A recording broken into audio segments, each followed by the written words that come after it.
Bonjour à tous, avant de nous replonger au cœur de l'actualité du salon de Francfort pour découvrir les dernières nouveautés en date chez Hyundai, Toyota, Honda ou encore Smart, focus sur la nouvelle formule d'Auto Plus.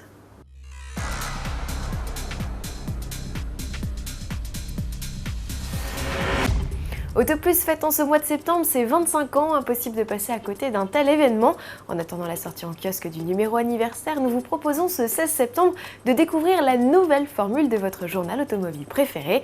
Lisibilité accrue, rubrique enrichie, un max d'interactivité entre vous et nous, telles sont les principales nouveautés de votre nouveau magazine. Et au sommaire du numéro de cette semaine, les 10 ans des radars, le nouveau permis de conduire au format carte de crédit et toutes les modalités pour participer à notre grand jeu concours Auto Plus rembourse vos PV. Pour en savoir plus, rendez-vous également sur autoplus.fr. Direction à présent donc le salon de l'automobile de Francfort. L'événement est ouvert depuis le 14 septembre au public. Vous n'avez pas l'opportunité de vous rendre de l'autre côté du Rhin? Qu'à cela ne tienne, nous sommes là pour vous présenter toutes les nouveautés de l'événement et notre visite se poursuit aujourd'hui avec la ForJoy de Smart que vous présente sans plus attendre Jean-Philippe Péden. Smart présente le concept ForJoy et malgré l'absence de portière, vous avez bien sous les yeux la future génération de la 4 dont la plateforme sera également reprise par la future Renault Twingo. Avec des roues poussées aux 4 coins, Smart parvient à offrir suffisamment d'espace pour 4 malgré une longueur contenue à 3,49 m, soit 20 cm de moins que la mini citadine française. Bien sûr, il ne s'agit encore que d'un prototype, mais la philosophie est déjà bien définie avec ce véhicule à vocation purement citadin et très maniable. Imaginez-le doté de portières et de plus petites roues, nous ne sommes pas si loin de la future 4. Techniquement, le ForJoy est écologique, il s'offre une motorisation électrique drive implantée à l'arrière et développant 75 chevaux.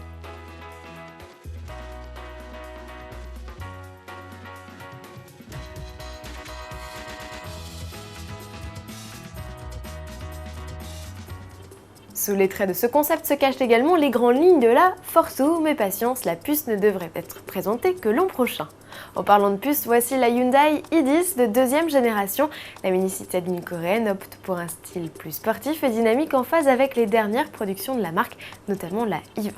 Plus longue, plus large mais également plus basse que sa devancière, elle profite d'un coffre plus grand. Le volume passe de 225 à 252 litres. Côté équipement, la i10 proposera 6 airbags et un ESP de série. Au chapitre motorisation, 2 moteurs essence font leur entrée, un nouveau 1 litre de 66 chevaux et le 1 litre 2 qui passe de 85 à 87 chevaux.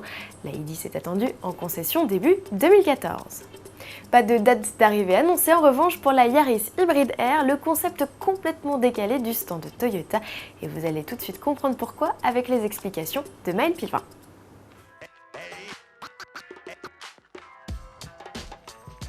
Chez Toyota, la star s'appelle Yaris Hybrid R. Et de la petite citadine tranquille, il ne reste ici presque plus rien, puisque nous sommes ici en présence d'un modèle de quelques 420 chevaux. Ce concept est en réalité dérivé de la TS 030 hybride qui a couru au Mans, et comme son nom l'indique, il allie moteur thermique et moteur électrique. On trouve ainsi un bloc 1,6 litre de 300 chevaux et 2 moteurs électriques placés sur l'essieu arrière de 60 chevaux chacun.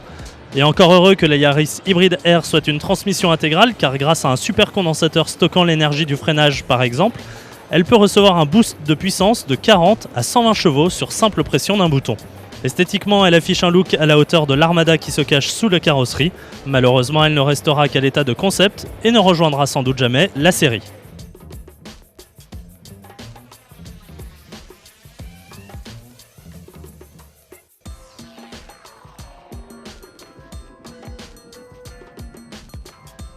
Cette sportive-là, en revanche, sera bel et bien produite. Son retour fait d'ailleurs grand bruit. Cette sportive-là, c'est la Civic Type R. La compacte vitaminée n'est pas au salon de Francfort. Honda a seulement profité de l'événement allemand pour distiller quelques informations sur le modèle. On sait désormais que c'est un 2 litres essence suralimenté de 280 chevaux au minimum qui équipera la bombinette, laissant de côté les blocs atmosphériques qui faisaient jusqu'alors légion sur la Type R. Selon les premiers éléments publiés dans une vidéo, la zone rouge de la Type R débuterait aux environs de 7000 tours minute et le bloc serait associé à une boîte mécanique. Mais il faudra être patient avant de connaître tout le détail puisque la Civic Type R n'est pas attendue en concession avant 2015. En attendant, celle qui veut devenir l'attraction la plus rapide du Nürburgring s'entraîne. À demain.